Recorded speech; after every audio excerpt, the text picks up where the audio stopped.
Bottom line, Flo, Canteen, Hot Take, Jake, and O. All right, so. Well, since he's not here, let me give you an awesome and crazy story achievement that you would never think would ever happen. It can be, yes. It's baseball, but it can be. It was both. It was a little both. It was a baseball kind of into the mix bag kind of area. But anyways, Danny the Jansen, professor's mixed bag.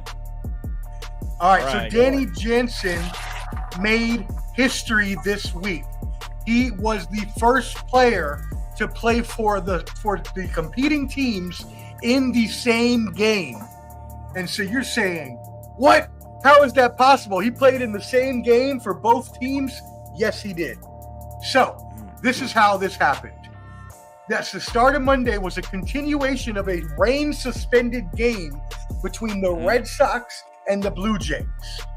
The Blue Jays at the time sent up their hitter to pinch hit for their player Danny Jansen. The count had stopped at an 0-1 count when rain started coming down. Danny Jansen was at bat. It had been an hour or so they replaced him with someone else to hit. Right. Right.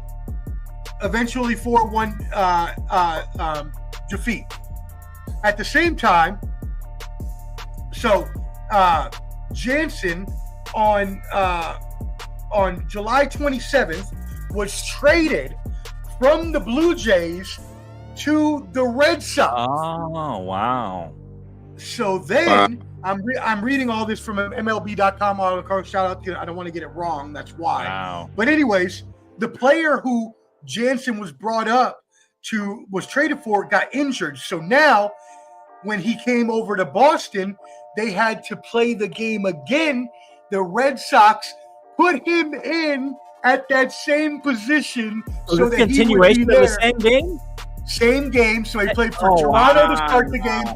It got suspended by rain. He got traded to Toronto, or got traded to Boston, and Boston put him in the rain-suspended game against Toronto. Crazy. First time ever in history. It's crazy. Wow. Amazing.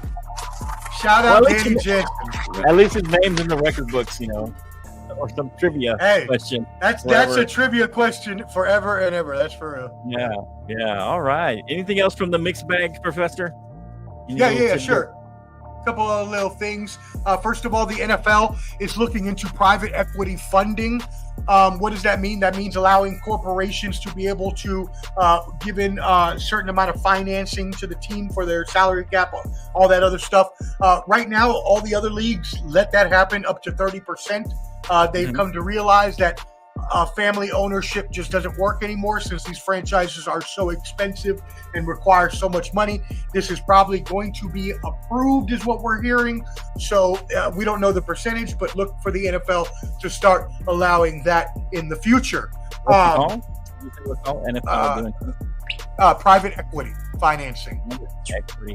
So allowing like Goldman Sachs or BlackRock or Vanguard or whatever. All these companies buy in money. They'll have to wait until it's up for sale, or they could just buy in depending on. You can buy like a 30% stock. So some owners sell partial ownership. It'll be for like that kind of thing. Yeah, that would be major. That would be real good. Are they forced to allow them to buy in, or is this something? No, it's just. It's optional, right? If you can, it's optional. If you can own it all yourselves, by all means. But there's not a lot of families that can own, major league teams anymore. So these owners, even the Fenway Group has their own Fenway Sports Group, which owns a bunch of franchises. Right. It's just getting to the point where you can't keep it in the family anymore. You have to have outside funding. Oh, okay. Well, tell Jerry Jones that.